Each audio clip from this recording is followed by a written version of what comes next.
durante a prova? Então, durante a prova... Ou pelo menos horas antes da prova. Horas antes da prova, né? A gente já vai... Eu tô vendo que você quer chegar na prova, né? A gente já vai chegar na prova já, mas a gente ainda não chegou. Agora a gente acordou e estamos no dia da prova. Por exemplo, a prova é no domingo, e acordamos no domingo. E aí você pode observar, se você já fez o dever de casa, qual é o dever de casa? Consumir aquela quantidade grande, 24 horas, 48 horas antes de carboidrato, no dia da prova é tudo igual, independente do tamanho dessa prova. Se é maratona, se é meia maratona, se é ultramaratona, se é Ironman, depende, não faz diferença. Porque o objetivo principal é você aumentar os estoques de carboidrato intracelular, né? No fígado e no músculo. E ok, já foi preservado isso.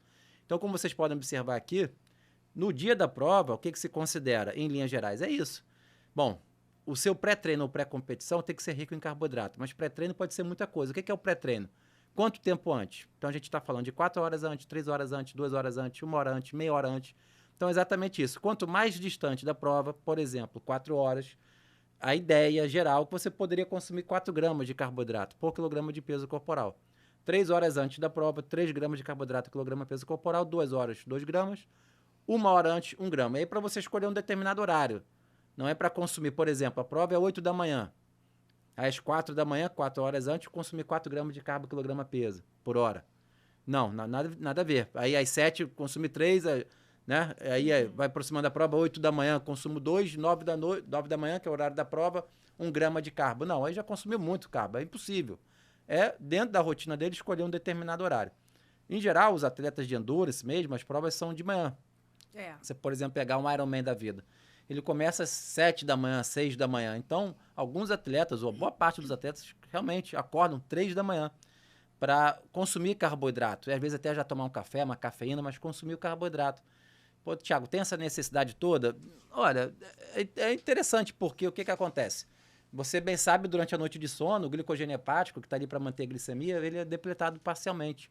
Ele diminui um pouco o estoque, 20, 30, 40, 50% do estoque do glicogênio hepático, dependendo de quantas horas você está dormindo, ele pode ser depletado, né? Vamos botar aí 20, 30% que seja. E aí imagina você começar uma prova de Ironman, outra endurance, um ciclismo de estrada e tal, com 70% do tanque de glicogênio hepático apenas, porque 30% já foi embora. Então a ideia é você iniciar a prova com 100% cheio. Qual seria essa estratégia? Como fazer isso? Se a noite de sono depleta parcialmente? É acordar 3, 4 horas antes da prova. E por que 3, 4 horas? Para dar tempo de fazer ressíntese de glicogênio hepático. Isso requer tempo. Não é que eu consumir a banana agora, um pão com geleia, um suco de laranja, um pão, e vai na mesma hora aumentar o estoque de glicogênio hepático. Não vai, isso requer um tempo. Pelo menos 3, 4 horas para começar a aumentar. Então essa é a ideia, você começar com glicogênio hepático cheio. Então tem que consumir carbo 3, 4 horas antes. Agora, uma prova mais curta, uma prova de 1 hora, 1 hora e meia, talvez não precise, entendeu? Preserve o teu sono, vai ser até melhor. E aí você, ao acordar, come alguma coisa. Agora, uma prova mais distante, são 6, 7, 8 horas de prova, é importante começar com glicogênio hepático cheio. E aí você observa. Então, essa necessidade aqui de 1 a 4 gramas de carbo, quilograma peso, né? Então, resumindo, quanto mais distante o volume total de comida, você já percebeu, pode ser maior, porque dá tempo para fazer a digestão. De novo, você não vai inventar nada, nenhum produto novo que saiu no mercado, nada. Vai só consumir alimentos que já são de sua preferência, você já está acostumado. Cabe até alguma proteína lipídio, não há grandes problemas quando você está falando de 4 horas. Mas quanto mais próximo dessa prova, vai aproximando 3, 2, 1 hora para essa prova de endurance, o quantitativo total de caloria cai, e aí majoritariamente passa a ser carboidrato. Você tira o lipídio, tira até fibra, né? E tira também ali a proteína. O ideal é que seja mais o carboidrato, quanto mais próximo da prova. 1 hora antes da prova, meia hora antes, 20 minutos antes, tem atleta que até consome lá seu gel de carboidrato, às vezes uma palatinose, tem um índice glicêmico um pouco mais baixo, enfim, até questão até para performance até mental, né? O sistema nervoso central já entender que a prova está próxima. Então a gente tem que ter esse cuidado. Antes da prova, o glicogênio tem que estar cheio. E um outro ponto, se você quiser comentar, é a questão da hidratação. Pré-prova também é importante, né? A questão da hidratação é importante. Então você tem, por exemplo, dentro da hidratação, algumas possibilidades. Como avaliar o grau de hidratação? A urina, por exemplo. A urina tem que estar em quantidade, tem que ser incolor, né? Imagina aquela urina mais escura, com cheiro, com odor de amônia. Cara, aquela urina está concentrada, estou desidratado. Claro que tem alguns produtos, suplementos, medicamentos que até alteram a cor da urina. Fica até difícil, pela coloração, você identificar se está desidratado ou não. Mas partindo do pressuposto que você não tem essa alteração, né, de suplemento, nem de medicamento, nem nada disso, a coloração pode ser uma estratégia para você avaliar a questão da hidratação. É subjetivo. Se você quiser ser mais assertivo, quiser ser bem assertivo, tem exame. Daí você tem a osmolaridade sanguínea e a própria osmolaridade da urina. Então, pela osmolaridade, você consegue identificar, tem pontos de corte para ver se aquele cidadão está desidratado ou não. E é muito interessante, principalmente aqui, Rio de Janeiro, né? Teve a Olimpíada aqui no Rio de Janeiro, a Olimpíada também no Japão, em Tóquio, que acabou de acontecer. Também muito sol. Então, se o ambiente for hostil, extremo, questão ali do sol pegando, é outdoor, não é aquele atleta que está ali dentro da quadra, que o sol não pega, um vôlei, um handball. Caramba, a questão da hidratação é realmente muito importante na Olimpíada de verão, né? Não é uma Olimpíada de inverno, de verão. Então, a hidratação é importante. Você começar hidratado. Porque você sabe, né?